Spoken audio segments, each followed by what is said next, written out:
Sorry. Thank you sa lahat ng press na nandito ngayon. So happy that I got to do that show tonight. I don't know how I did it, but I do have a great team behind me, so we all did it together. So congrats sa Cornerstone, sa L Squared, sa Cal Studios, sa lahat ng band, backup singers. Promise talaga si Sab, Ogie, Regine, Eric, Jason. This is such an amazing event. And si yung ating Yes My Love. So I hope I'm not forgetting anyone. Thank you sa inyo. Thank you. What for you was the most meaningful part? Parang yung kay Mamita at Mama. That was hard.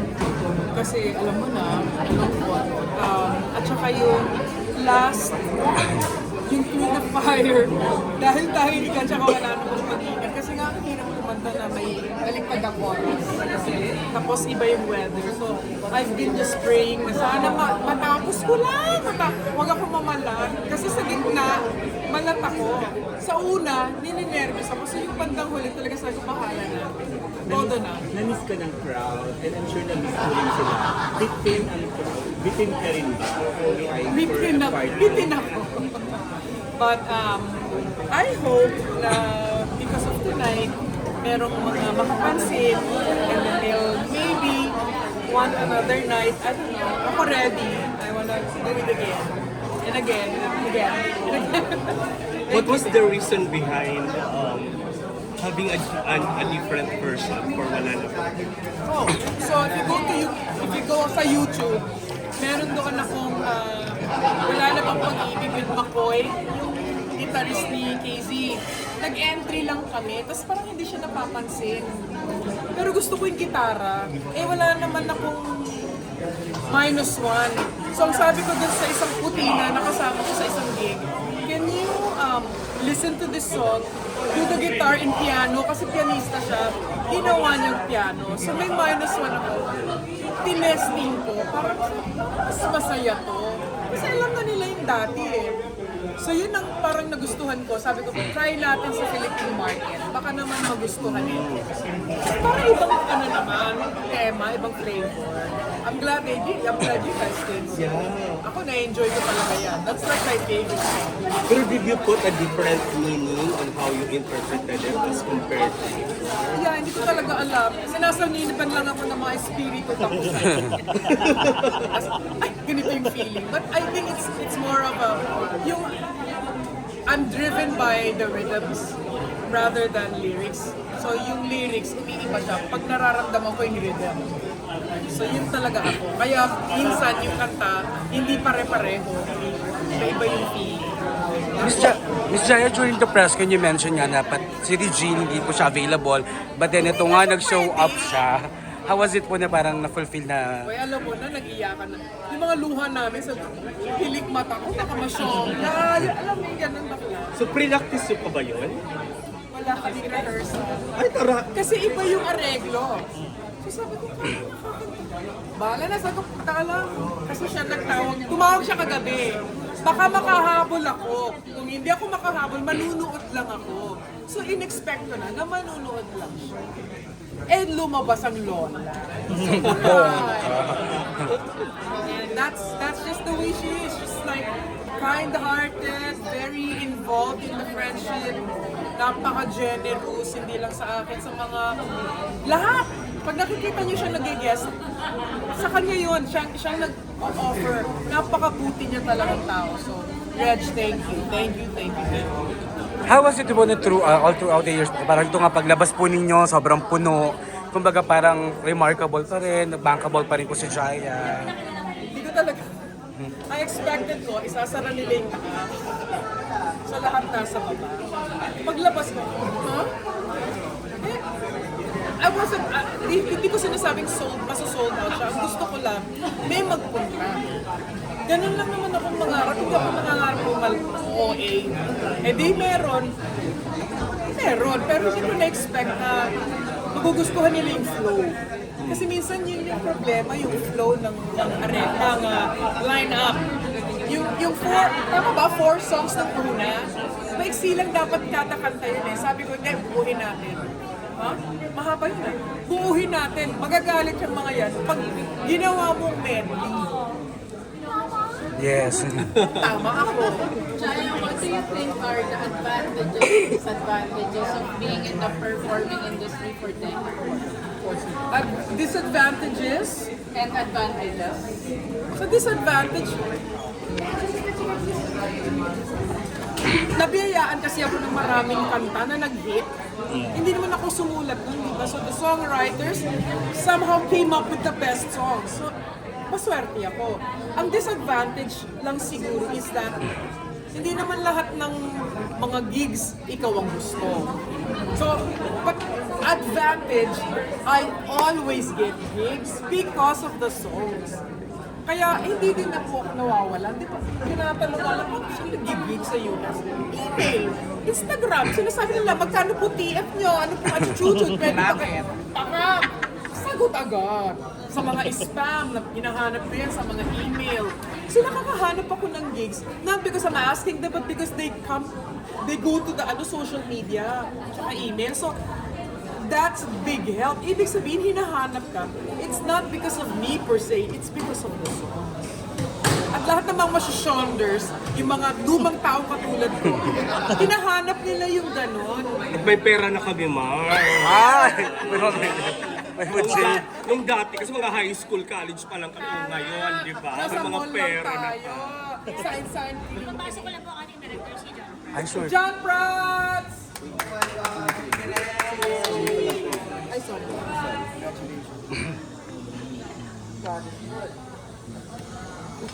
Promise ko yun, ayokong mag-fail kasi Grabe, we all miss you. it was him. How was the collaboration pala? Iniling ko po si John. It was kind of hard kasi nga nag-zoom lang kami like once, tama. Tapos we had to Busy do to everything. eh. Hindi naman, pero Hindi, kasi nagtutour kayo eh. So, kaya kailangan ko ng director na mapapagkatiwalaan kahit wala. Alam mo yung ganun? Alam na niya eh, kabisado na niya ako eh. We did a show yeah, one time. Newport. Newport. And lahat yan, hindi ko nakita yan. As in, today lang. O, dito ka! O, dito ka! O, dyan ka! But you are amazing. Direct, grabe ka. Yung pulso mo, tsaka yung mata mo, yung puso mo, you knew exactly what to do with me. Yan ang nagiging problema, yung hindi alam ang gagawin sa akin. Alam niya. Laki advantage din that we worked before. So yung pinahawakan ko talaga. And How long have you known each other? since then, bro. Ilan ba yung ano? Ilan ba yung before then? I think that was 2018 or 2019. That's it. Pero siyempre, showbiz, lahat magkakakilala naman, di ba? Kaya lang, not to a point where we work together. That's it. He became a director to my show. Tapos parang na-disappoint pa nga ako ng time na yun kasi talagang grabe yung hindi ko marinig yung sarili ko. Actually, nagtinnitis ako. Kasi bakit naririnig ko lahat? Oh, weird. So, thank you, Direk. Thank Oh you, my Marissa. God. Thank you Oh for my the trust. gosh. Thank you for the trust. In fairness, lumiyab ka sa Through the Fire. Fire, bongga. Nakakala ko'y mag-disco. Hindi, promise. I don't understand that song. Hindi ko siya talaga makanta It ng was well uploaded. That song, sobrang nagulat ako at nakakilabot. Kasi very rare din naman talaga that an artist makakuha. Lalo na, like, I don't know, yung standing ovation, That was weird. from my point of view, parang nakakilabot siya na parang, grabe, sobra siyang... Tsaka I like the fact that whenever kumakanta si Miss Jai, everyone's really quiet. I know na nag-worry ako pag quiet. Parang, hala, And then naantok na sila. ibig sabihin kasi nun, lahat nakikinig. Lahat Ninanamnam ginagama, namin. Ninanamnam. Kasi every after song, kasi parang ako rin nagulat ako parang, gusto ba nila? Ako din! Nai-enjoy ba nila yung Quiet nangyayari? moments. Every after song na lahat sila pumapalakpak. Ibig sabihin talaga parang in-enjoy nila every number that they do.